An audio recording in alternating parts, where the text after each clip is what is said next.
Fala pessoal, começando mais um RoyConCast, o podcast da Ciclo E-Commerce, feito para você, profissional de e-commerce e marketing, a vender mais. E hoje o nosso tema é como aumentar a taxa de conversão do seu e-commerce. Nós já falamos de mídia, de CRM, de retail media, de operações, enfim. Esse tema voltado à conversão, de fato, é uma frente que você deve investir tempo, se dedicar, porque vai te trazer muito resultado. E para falar sobre isso, eu estou aqui com o meu co-host, o Flávio, da Ciclo E-Commerce também. Fala pessoal, bom, hoje a gente vai conversar sobre um tema que é mega importante para as operações de e-commerce, principalmente se a gente quer melhorar a eficiência de vendas, de receita e principalmente lucratividade, né? Com o intuito de abaixar o CAC. Com certeza. E assim, né? Até legal o pessoal já entender a dinâmica, né? Quando a gente fala de taxa de conversão, muitas vezes os profissionais acreditam que isso está correlacionado apenas com o site. Uhum. E a gente sabe que não necessariamente é só isso. Não é só velocidade, embora seja um fator, não é apenas ele, né? Então, antes da tese a gente falar disso, por que focar em aumentar a taxa de conversão, Flávio? Qual que é esse ponto aí? O principal intuito de você melhorar a taxa de conversão é você melhorar o retorno sobre o investimento. Então, quando a gente está falando de uma taxa de conversão maior, a gente está falando da eficiência da loja, a gente está falando de eficiência da oferta, a gente está falando de eficiência sobre o retorno sobre o investimento em mídia, que aquele discurso padrão, todo ano cresce o custo de mídia e daí isso daí vai deteriorando a margem de lucro do e-commerce, e a gente sabe que o e-commerce ele tem uma margem muito apertada. Uhum. Seja quando a gente está falando de uma indústria que detém ali, pode ter uma margem maior quando você é fabricante de produto, como uma empresa que é uma multimarca que tem que negociar ali a compra de produtos, por aí vai. Mas a importância da melhoria da taxa de conversão, ela é principalmente para impactar nesse, como que eu vou dizer, nesse ponto do negócio, né? Porque trazendo um exemplo prático, tá, pessoal? A média do e-commerce no Brasil é 1,6, né? Se a gente for pegar somando todos os segmentos. É um geralzão. Né? O geralzão, se você for pegar ali um relatório ali do e-commerce Brasil, da EBIT? Não. Perdão. Exato. Do EBIT, que tem... Ele pega as médias, a gente vai estar falando que a média de uma taxa de conversão no Brasil é 1,64%, se eu não me engano, o último. Então, se você já avaliar ali dentro do Google Analytics ou dentro da sua plataforma de loja virtual, ver que isso daí já está abaixo de 1,64%, já é algo, cara, que você tem que diagnosticar como ruim. Então, seja de... E aí você vai investigar uma série de coisas. Se as pessoas que estão sendo jogadas para sua loja, seja por mídia, por SEO, por estratégia de e-mail ou qualquer outra forma de você gerar audiência para o seu site, primeiro ponto, você vai diagnosticar a qualidade do público que você está trazendo para a loja. E aí depois você vai indo para outras características, como velocidade da loja, oferta e uma série de coisas. Só que o ponto Flávio, eu quero saber se eu estou ineficiente dentro desse ponto de taxa de conversão. É pegar essa base, 1,64%, e ver se está abaixo, está acima. Às vezes você vai ter que fazer um estudo do seu mercado. Às vezes 1,64% é pouco. A gente já pegou segmentos, né, para vocês verem o tipo de cliente que a gente cuidou por anos dessa operação, que era a venda de máquina de tatuagem.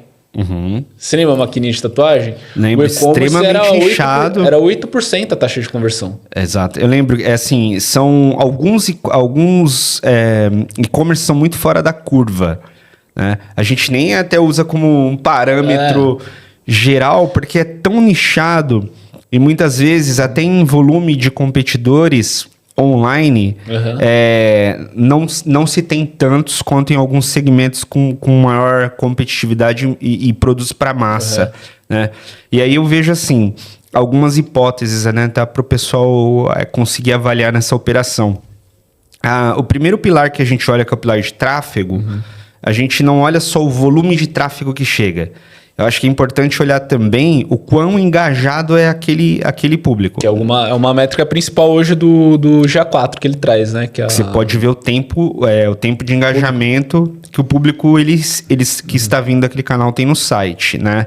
E aí, óbvio, se eu sei que aquela permanência ela tá, de certa forma, grande, o pessoal tá interessado ali interagindo. Se tá muito curto, a pessoa fica menos de 1 minuto no seu site, é bem provável que ela não tenha encontrado aquilo que ela busca. Então, vale refletir aí. Primeiro, olhar esse pilarzinho. Mas aí, considerando que você tem um bom engajamento, você tem um volume de acessos considerável e mesmo assim a taxa de conversão ela está baixa, eu vou trazer uma outra reflexão que você pode avaliar antes de falarmos de tecnologia, né? Sim. Porque na maioria das vezes vai falar de checkout de plataforma. Porque, por exemplo, se você for pegar a tecnologia hoje, a gente que cuida de vários projetos, já cuidou de vários projetos, sendo bem sincero, para mim tá virando commodity. Não é mais... você lembra, 10 anos atrás, você tinha aquela diferença assim, né? Olha, essa plataforma, você tem um checkout melhor. Não, é o one checkout, né? Você lembra que existia essa diferença? Tem uns checkout ali que é transparente. Enfim, a gente sabe que naquela época né, tinha grande diferença. Agora, a maioria das plataformas tem um checkout incrível. Então, assim, a plataforma ela influencia, mas muitas vezes, quando alguém vai tentar diagnosticar o problema e olha direto para a ferramenta, às vezes o problema não está aí, né? Vamos pegar aqui alguns conceitos fundamentais do marketing, né, Flávio? Nós temos aí o produto, a praça, o preço e a promoção. Aqueles 4 P's lá da base do marketing, né? Então, muitas vezes você faz uma boa promoção, você está anunciando para praça, pensando em praça, segmentação, localidade, lugar correto, está fazendo todo o processo legal. E se você estiver tendo um problema de preço? Isso vai afetar a sua taxa de conversão. Por quê? Porque o usuário visualiza a tua oferta, visualiza a oferta dos demais competidores e você não é competitivo. Neste exemplo, o preço não importa. E quando a gente entra dentro de preço no e-commerce, não é só o preço do produto, né? É o geral, tem tudo. né? Geral, você tem... eu acho que eu colocaria mais a composição da oferta em si. Então, formas que a gente pode pagar essa transação. Eu posso pagar no Pix, eu posso pagar com 2 cartões, eu posso parcelar nos 2 cartões. Prazo? O prazo de... Cara, eu fiz o Thiago veio aqui da Cubo. Se você quiser, você pode ir lá no canal da Ciclo, já aproveitando, né? Vai lá no canal da Ciclo E-Commerce no YouTube.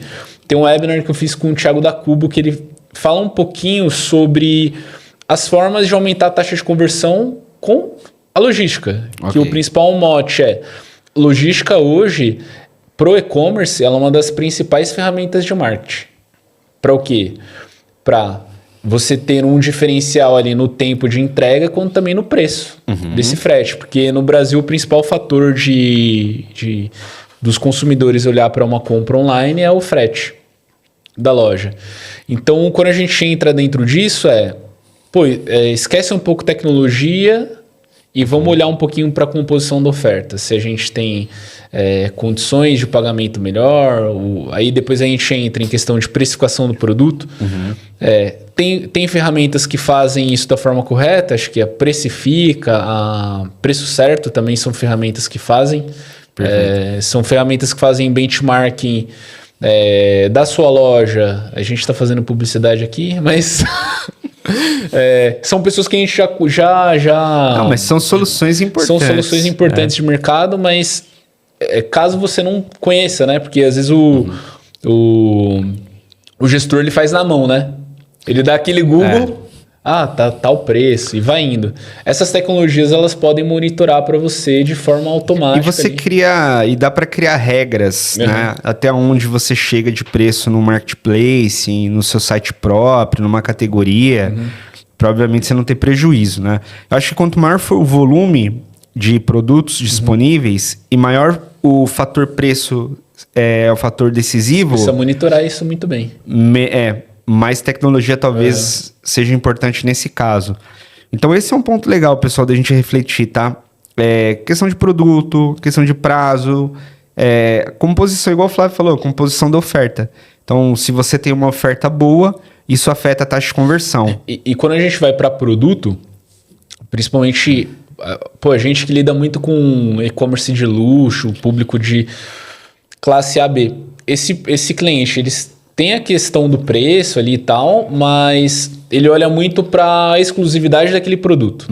Então, a gente tem clientes do segmento de calçados e moda que, ele é multimarca, mas o produto dele é exclusivo para esse público. Às vezes ele vai para fora do Brasil, vê o que está de tendência lá na Europa, Estados Unidos, vê aqueles modelos, conversa com a marca aqui e vê se pode ter exclusividade sobre esses produtos. Por quê? O público de classe A, B, ele preza por isso. Perfeito. Exclusividade do produto, independente do preço. Então, entra dentro dessa composição que a gente está falando. De, na camada ali de produto, que entra também na oferta. Não adianta a gente, quando a gente está falando de uma marca de público classe A e B, entrando nessa camada de conversão, dependendo, esse cliente está competindo ali com a Centauro, que é outro público. Só que vende produtos da mesma marca. Só que não de uma linha mais premium e exclusiva. Então, são fatores que eles entram muito na camada de conversão também. Tá? Com certeza. E assim, a gente sabe que uma boa taxa de conversão, uma taxa de conversão mais elevada, ela contribui também com a redução de custo de marketing. O marketing ele fica mais barato, né? E o retorno ele é muito maior. Só que aí tem um outro fator que é importante, né?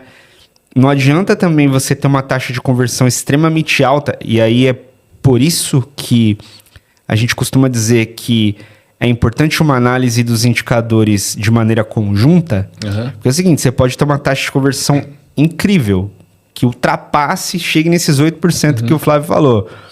Só que se o ticket médio ele for muito baixo, mesmo você tendo uma taxa de conversão boa, você precisa de muito esforço para chegar num resultado de faturamento ideal. Então é um ponto que você vai ter que sempre equilibrar, né?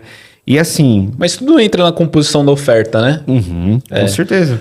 Aí você vai... você quer aumentar o ticket médio, aí você vai entrando em outras mecânicas dentro da própria loja. Você pode fazer indicação de produtos dentro da loja ali, dentro de carrinho, técnicas para fazer upsell, cross-sell dentro da própria compra, né, do cliente. Exato.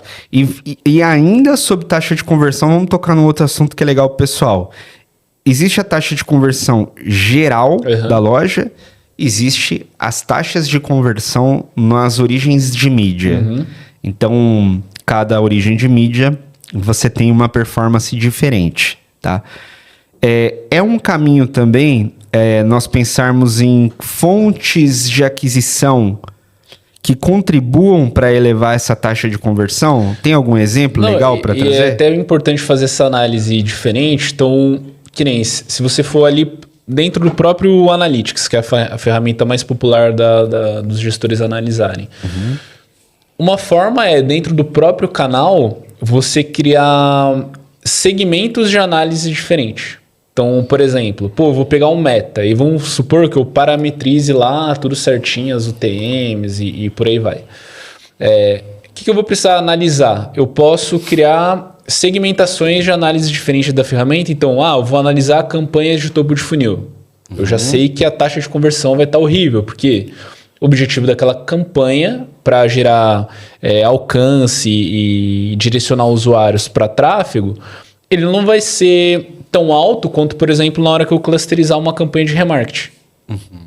Entende? Então, até para você não errar, né? E olhar assim, mas Google tá com uma taxa de conversão maior e Meta no total tá menor. O ideal é que você faça segmentações dentro da própria ferramenta para você observar como se comporta cada público. E você tem um outro fator também que influencia na estratégia, é que às vezes você tem uma mídia que ela é uma mídia com maior probabilidade de intenção, e você tem uma outra mídia que você está usando que faz sentido, só que ela não capta um público de alta intenção, né? Então, o que seria isso? Flávio deu um exemplo interessante da gente refletir. Poxa, Meta e Google. Dependendo do que você esteja vendendo, né? por que você não tem uma performance tão alta de conversão no Meta? Caso o seu produto não seja um produto de movimentação de impulso, né? Onde você consiga estimular desejo na pessoa, movimentar ela com algum gatilho, é bem difícil de você converter diretamente no Meta. Talvez o Meta acaba fazendo mais sentido para você fazer com que as pessoas saibam que aquilo existe e que você tenha, né? Enfim. Pô, hoje em dia, o que eu vejo? Saiu um relatório recente do Facebook não, de uma plataforma chamada WorldStream, que ele pega vários benchmarks todo ano de várias mídias. E o Meta, ele foi o que teve o maior aumento em questão de taxa de conversão, de compra e por aí vai. Porque o que a gente precisa entender hoje, Felipe? Em todos os setores você diz em todos ou em os alguns setores específicos? Por quê? A ferramenta ela tá ficando tão inteligente com a IA, então tem aquela segmentação avançada, né? O Advantage lá, segmentação que foi lançado no ano passado, e isso já está refletindo em melhorias de conversão. Por quê? Imagina, uma IA ela pode, conectar milhões de fatores e cruzar isso para entender se aquela pessoa está no momento de compra ou não. Do que o ser humano ir lá, vou mirar aqui nesse público específico para converter. Principalmente então, tratando-se de grandes volumes de dados para analisar, né? Exato. E aí você pega, por exemplo, até mudança de comportamento, que nem a geração Z utiliza o TikTok como motor de busca. É verdade. Então já não tá dando pra gente mais entrar numa mecânica de Google é um canal de fundo de funil. E esse você só usa para topo, por entendeu? exemplo. Eu vejo que tá muito pela inteligência das plataformas, tanto em entregar o conteúdo no momento ali que já vê que a pessoa tá numa intenção de compra, num anúncio, por aí vai. Eu vejo que o ponto é muito como que tá sendo desenvolvido o criativo. Legal. Entende? Então, vou pegar ali, eu vou fazer uma mídia dentro do TikTok. Como já está avançada essa parte de eu posso criar uma copy mais personalizada para esse público e eu sei que a ferramenta ela vai entregar da melhor forma. É diferente de antigamente que um profissional de mídia ele tinha que se aprofundar muito tecnicamente dentro da plataforma para criar a melhor segmentação possível. Entende? Legal. Mas olha que interessante, então. Você trouxe essa visão do perfil do consumidor. Você falando de uma geração que usa as redes sociais como motor de busca. Então, um passo antes de... não sei se você viu. O Instagram lançou que agora dá para otimizar para SEO os conteúdos também. Que legal. Então... Você tá vendo que tudo tá indo, todos os canais estão indo para esse meio. Porque, pensando agora no lado da plataforma... Eu quero reter. Mas é isso que eu ia falar. Pensando na plataforma de mídia, isso é legal e faz sentido, porque ele pode usar a mecânica de busca do Google para trazer gente para dentro da plataforma de social. Muito legal isso aí, assim, faz todo sentido. Mas o ponto que eu queria trazer é aquela base fundamental. Por exemplo, você tocou no ponto do público. Sim. Então, o público, ele busca... Então, esse é um fator legal da gente pensar, porque às vezes a gente está tão acostumado a ver algo, poxa, isso aqui funciona para esse setor, vai replicando, e às vezes não é assim. Você olha e fala, a geração está mudando. Mas vou dar um exemplo. As plataformas, elas têm segmentações já... elas são tão inteligentes que, às vezes, por você buscar... vou dar um exemplo, Felipe. Vamos supor que você busque, sei lá, sobre casamento. Por algum motivo, você buscou sobre isso. Casamento. Por elas já terem correlacionado milhões de dados, pessoas que buscam sobre casamento, daqui a 2 meses... elas vão estar buscando sobre sapato. Público masculino, daqui a 2 meses, depois que busca sobre temas sobre casamento, ele começa a buscar sobre sapato. Ele está correlacionando um comportamento de interesse e busca de acordo com a busca anterior. Então, por exemplo, ele correlaciona para o futuro. Eu já posso correlacionar para o futuro que eu vou começar a imprimir os meus produtos de sapato para esse público. Às vezes a ferramenta, sem ela... porque o que acontece? As plataformas, ela tem inteligência da conta da marca e ela tem a inteligência dos consumidores que estão buscando as coisas dentro da plataforma. Se eu já sei que o público que já consome dessa marca é desse jeito, e eu sei que essa pessoa no futuro ela vai começar a buscar sobre isso, eu vou começar a entregar anúncios para esse consumidor. Não sei se deu para fazer sentido. Então, pela IA tá tão avançada dentro das plataformas, você vai precisar ter muito mais desenvolvimento no criativo da comunicação como diferencial do que propriamente tecnicamente ali dentro do... Esse é um assunto da gente trazer também que afeta totalmente a taxa de conversão. O criativo das campanhas. É um item que a gente sempre reflete, conversa com parceiro, conversa com cliente, conversa com time, enfim. Você acha que os profissionais, eles têm dificuldade não de fazer uma arte bonita, uma arte agradável, um display agradável, um display chamativo visualmente. Mas você acha que eles têm dificuldades de entender como desenvolver criativo de acordo com o objetivo? Eu falo profissionais gerais.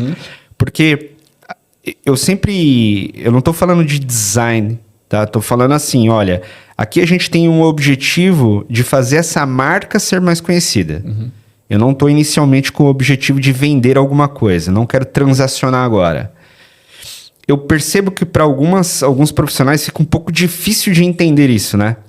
Da mesma forma que tem outros que eles começam a trabalhar com e-commerce, por exemplo, e eles entram num fluxo de criar sempre criativos de oferta, né?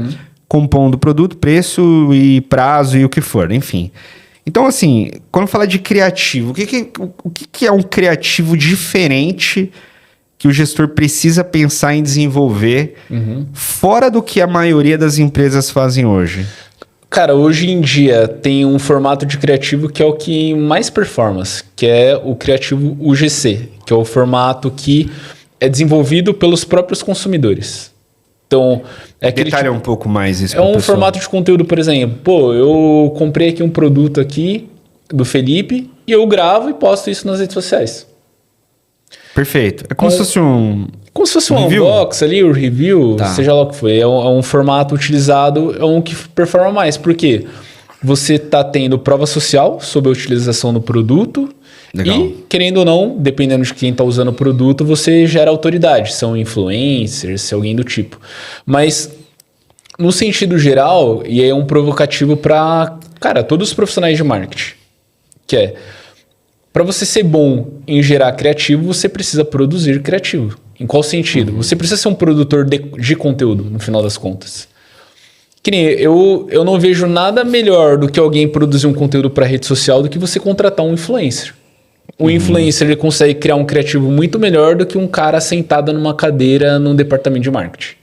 É um provocativo. Cara, sei que vai doer isso, mas é verdade. A gente faz isso até pra gente mesmo. Então, por exemplo, que nem a gente trabalha pro podcast, pro ROI ser cada vez melhor. E a gente vai conversando com benchmark, cara, com muita gente. A gente conversa com quem já participou, a gente conversa com quem ouve. Pô, o que dá para trazer, o que dá para colocar de pauta. E parceiros também, Parceiros. Né? Isso vai melhorando o nosso formato de produção de conteúdo. Que nem, a gente já testou aqui até a forma de, vamos desenhar. Que nem pra gente, dividindo com vocês, se vocês pegarem alguns episódios, aquele formato que a gente fez aqui no tablet, ele tem retenção. Ele tem bastante retenção. Eu imagino que é por ser algo mais prático, talvez, né? Visualmente falando. Só que não dá pra gente fazer isso todo episódio. Sim, senão você satura, né? Você satura aquele formato. Então, esse é um ponto importante da gente voltar para essa parte criativa dos e-commerces quando a gente fala de algo visual, né? Porque assim, gente, a gente eu vou tirar search desse jogo, né? A Pimax usa visual. Tem search, você precisa ser criativo, que nem... Vai no Google agora e pesquisa ferramenta de gestão de projetos. Cara, você tem as ferramentas, uma meio que zoando a outra ali na copy do search. Não sei se você já viu isso daí. Não Você cheguei a pega ver uma isso. Monday zoando cara, sei lá,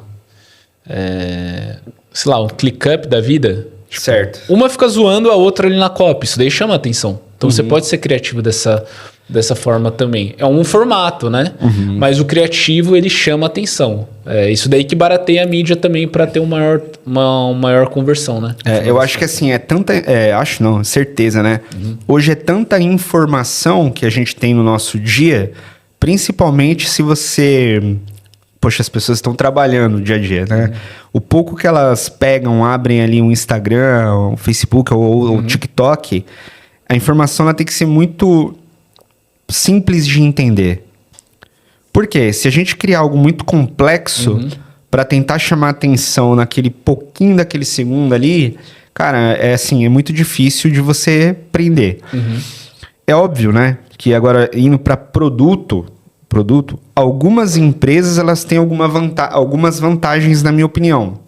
Principalmente quando a gente fala de produto que as pessoas sonham em ter, né? Seja desde produtos de ticket alto ou produtos com tickets menores, só que todo mundo gosta daquilo. Então, se aquilo aparece no momento certo, poxa, o negócio puxa, né? E pegando um outro dado, né? Acho que anteontem, né, eu acabei postando um dado que o nosso marketing montou com uma pesquisa do aumento dos consumidores nos aplicativos de compra. Então, é engraçado isso, né? Antigamente o pessoal abria o Mercado Livre só para comprar. Abria a Shopee ou abria qualquer outro aplicativo. Ah, poxa, eu preciso comprar, vou lá e compro. Hoje não, as pessoas abrem e ficam. É como se fosse um shopping, né? Como se você estivesse passeando no shopping. Tá, tô vendo que tá... Totalmente. E aí, trazendo um pouco para o site, né? Se a gente pensar em permanência do usuário dentro do site, talvez uma reflexão legal também para os gestores é o seguinte: eu consigo transformar esse ambiente... Gente, eu não estou falando para você, pelo amor de Deus, não, eu não estou falando para você ir lá e copiar o layout do Mercado Livre, que inclusive, né, agora eu lembrei de uma coisa, lembra 8 anos atrás, quando nós implantávamos e-commerce, teve um projeto de marketplace que literalmente copiou, os caras queriam fazer igual, mas enfim. O que eu tô dizendo é o seguinte, o que tem de experiência ali dentro daquele site que faz as pessoas ficarem tanto ali, além dos produtos? Às vezes é dinâmica mesmo de live. Tem as lives agora. Tem as lives dentro, né? Eu tava vendo o Shopee, ele tem 4 mil lives por dia, alguma coisa assim. É muita live. Não, poxa, é pra Só caramba. que daí você tem que ter um suporte tecnológico ferrado, né? Não tem como. Eu acho que quando a gente fala de live, a gente tem aí discussões dos dois lados, né? Tem gente que teve experiências incríveis. Poxa, fizemos uma live, convertemos muito, gerou resultado. Tem gente que...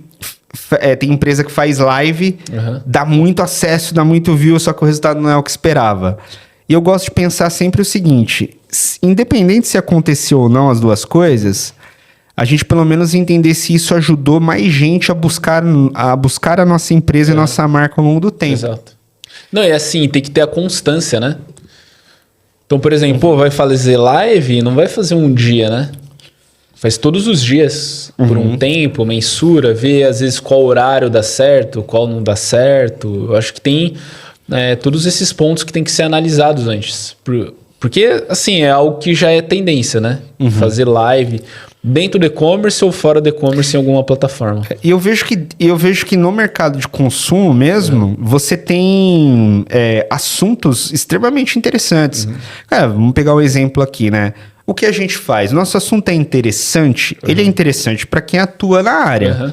Mas se eu tenho um público de massa... Ele não está buscando uma informação de negócio, ele está buscando ali dicas, ele está buscando novidade. Pô, dá pra gente pensar num roteiro, em algo muito legal para fazer numa live. Então, mais um fator que pode ajudar na taxa de conversão, né? Mas eu acho que é isso. E aí, o que a gente pode discutir, né? Para trazer a parte um pouquinho mais prática para quem tá escutando ou tá vendo a gente qual que é o método para melhorar a taxa de conversão. Então, tem um método que se chama CRO, então que é focado em melhoria de taxa de conversão, só que o que eu vejo muito? Às vezes as pessoas acham que elas estão fazendo CRO, melhorando um banner, melhorando uma descrição, entra dentro disso. Só que o CRO ele é um método estruturado. Então, qual que é a trilha do CRO? Primeiramente, você vai coletar os dados que você tem, seja numa plataforma do Google Analytics, na sua plataforma de e-commerce. E aí, dentro desses dados, Felipe, você vai criar as hipóteses. Então, quais são as hipóteses? Pô, o meu site está lento. A gente falou algumas. O meu preço. A gente frete. Tem um outro fator, depois a gente vai entrar em coisas mais técnicas. Falta de prova social dentro da loja, que determina a credibilidade da loja que a gente está comprando. Depois que eu entrei nisso, que eu criei as hipóteses, aí tem um fator que é muito importante antes de você aplicar qualquer alteração na loja, que são os testes AB. Perfeito. A gente só tem um método de CRO aplicado se a gente segue essa sequência. Então, eu tenho a coleta dos dados, a criação das hipóteses e a aplicação do teste AB. Qual que é esse teste AB? Eu vou pegar uma variável e eu vou alterar. Então, o fator que eu vou alterar de variável é preço. Então, eu vou lá na ferramenta de teste AB e eu vou fazer a variação de preço. E aí, o que o teste AB ele vai fazer? Ele vai pegar um público do teste A e o público do teste B. E ele vai fazer a variação que a gente chama de significância estatística. O que é significância estatística? A significância estatística, a gente tem que chegar em 98%. Então, quem gosta mais de matemática, estatística, por aí vai lá, pesquisa, pode ir no ChatGPT. O que é significância estatística? Então, a gente precisa chegar numa significância estatística de 98%. Perfeito. Se esse teste AB chegar em 98%, significa o quê? Que se a gente trabalhar com essa alteração de preço, já vai ter impacto na taxa de conversão. Entende? Legal. Então, para recapitular, como que a gente aplica, né? É um método para melhoria de conversão. Então, eu vou pegar os números, vou levantar hipóteses, aí pode ser várias coisas, carregamento de site, um monte de coisa. Vou aplicar um teste AB e aí eu só vou aplicar a alteração no geral desse produto da loja se eu chegar nessa significância estatística. Por que eu quero trazer isso? Porque, cara, você vê muita gente de mercado falando que está aplicando método de CRO, só que não tem essa composição de processo. E aí o que é feito de alteração da loja não tem impacto. Aí, mas eu alterei descrição, alterei isso e não teve impacto. Aí gera aquilo, né? Quando você não trabalha com significância estatística e teste AB, o que a gente tem? A gente tem, principalmente você de gestor de marketing e e-commerce está ouvindo, você provavelmente paga alguma agência, paga desenvolvedor, paga alguém para fazer as implementações na loja. Isso daí custa o quê, Felipe? Horas? Com certeza. E aí imagina, eu pego lá e falo assim, vai melhorar a minha taxa de conversão. Antes de eu fazer um teste AB, eu coloco uma lista de coisas para o dev e para a agência alterar. Aí eu recebo lá 30 horas. Essas 30 horas aqui custa 10 mil reais. Aí ele vai lá, gasta os 10 mil reais nessa melhoria de conversão e gastou os 10 mil e aí não tem melhoria de conversão. Por quê? Porque não se segue o método, entendeu? Tem até... Se vocês quiserem se aprofundar, tem instituição que é a Conversion... CXL, que é uma instituição gringa que eles só falam de CRO. Tem curso, tem treinamento lá. Então, se aprofundem dentro, se a gente pudesse destacar um pouquinho mais de método para quem está ouvindo a gente. E eu acho isso incrível. Assim, gosto de destacar sempre, né, que dentro do digital, você tem método que você vai aplicar para resolver os problemas e você tem as hipóteses. Né? Muitas vezes uma operação, ajustes de layout resolvem, outras é preço, outras é produto. Então, mas o pior é, por exemplo, você ajustar um layout, o que mais acontece é ajustar o layout da cabeça. É o famoso, meu layout está bonito e daí não pegou dado nenhum. Mas aí que é importante analisar os dados antes. Cara, a loja da Amazon é horrível o layout. É muito feio. Mas a Amazon é uma das lojas que tem a melhor taxa de conversão. E eles têm muita cultura de growth e de teste. Então, Todo dia o time de marketing e e-commerce da Amazon tá testando o botão, onde fica tal botão, onde fica tal elemento. Só que antes deles implementarem essas alterações na loja, tá se aplicando vários testes. Entendeu? Eu entendo e ainda acho o seguinte, Flávio, com o avanço também que tecnologias para otimizações do front-end da loja estão sendo trabalhadas, melhor vai ser para aplicar essas mudanças. Né? Então, assim, antigamente, né, imagina, eu acho que era uma grande frustração na época que você fazia uma análise, identificava o problema, só que não dava para mudar porque a plataforma não permitia. Aí a pessoa aí tinha que ter uma migração muitas vezes por conta disso. Que nem, fazer um spoiler aqui. Pô, a gente tava conversando lá com o Bruno da agência Disco lá, que eles têm a solução do Luca. Que você constrói na Shopify. Inclusive, em breve estará aqui no podcast o Bruno da Disco. Da Disco. Falando de Shopify, principalmente que tem muita migração para dentro dessa plataforma, né? Perfeito. Pô, tem a tecnologia deles lá, o Luca, que a mente deles é que você desenvolva uma loja dentro da Shopify como se fosse um Lego. Não você ir deixando algo sem cabeça no e-commerce, mas de forma intencional ali você vai consegue fazer esses testes, essas otimizações para melhoria de conversão. Então, são tecnologias simples hoje que a gente tem para melhorar isso. E eu vejo que cada vez mais elas vão fazer parte do dia a dia aí das operações. Senão você vai ficar para trás. Legal. Acho que fechamos o assunto de hoje, né? Com algumas dicas. Quer trazer mais algum ponto? O que dá pra gente se aprofundar também a gente anotou alguns pontos aqui que dá pra gente trazer de aprendizado nosso, que são melhorias simples que dá pra fazer que aumenta a taxa de conversão. Vai lá no seu fornecedor logístico, briga por frete, por prazo. Isso daqui é um fator que a gente já viu. E testando com hipóteses com os nossos clientes que impacta a taxa de conversão, preço, a composição da oferta como um todo é muito importante. E outro fator que é muito importante, veja se na sua loja tem prova social. E aí eu digo loja, dentro do site ali, quanto também no externo. Então, vê como está o seu Reclame Aqui. Cara, é muito importante monitorar isso. Reclame Aqui, Google Meu Negócio, vai no Google Meu Negócio. Mesmo que esteja algumas avaliações ruins, não existe nada pior na percepção do consumidor de ter alguma crítica ali e não ter ninguém respondendo. Porque daí qual que é a percepção que isso gera? Pô, se eu tiver algum problema, ninguém vai me dar suporte? Que assim, nenhuma empresa, nenhuma marca é perfeita. Se a empresa ela tá tendo reclamação, pelo menos ela vende. É verdade. O pior é a empresa que não tem reclamação e não que significa que essa empresa não tem venda. Aí é a pior coisa que você não tem autoridade nenhuma. Então, acho que um dos pontos ver lá o Google Meu Negócio, redes sociais, porque também é outro ponto, né?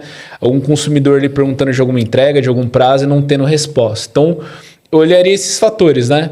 Frete, briga por frete, prazo, prova social, muito importante, e a composição da oferta. Depois eu iria para essas partes a não ser que esteja muito grotesco, né? De não estar carregando a loja, que hoje em dia eu já acho muito commodity, Felipe, isso, o checkout.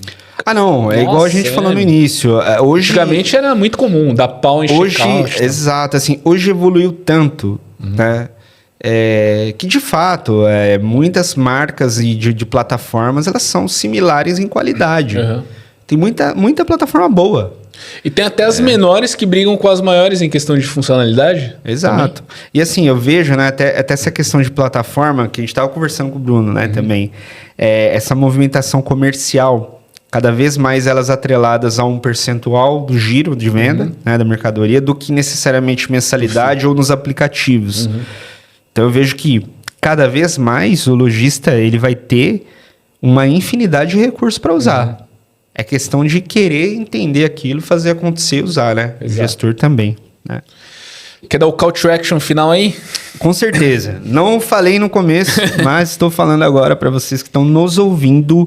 Se você tem um e-commerce e você quer obter uma performance superior ao que você está tendo aí, ultrapassar aquela barreira ali daqueles 300 mil de faturamento por mês, eu te convido a conhecer a Ciclo E-Commerce. Tem um QR Code aqui. É bem provável que esse QR Code já esteja rodando desde o começo do episódio, mas está aqui, estou reforçando.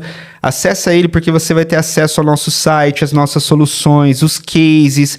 São mais de 300 operações de e-commerce em segmentos diferentes que a gente botou aí estratégias eficientes para rodar, e eu te convido a conhecer. Então, se você está nesse cenário, se conecta aqui, conheça um pouco sobre a Ciclo E-Commerce. Se você estiver ouvindo e quiser acessar, www.cicloecommerce.com.br e pode falar com os nossos especialistas. É isso?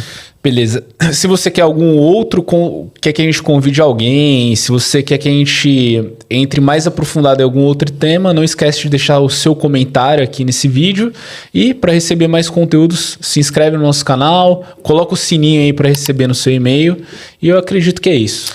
Pessoal, por aqui um grande abraço, desejo muito sucesso e boas vendas. Valeu, tchau, tchau.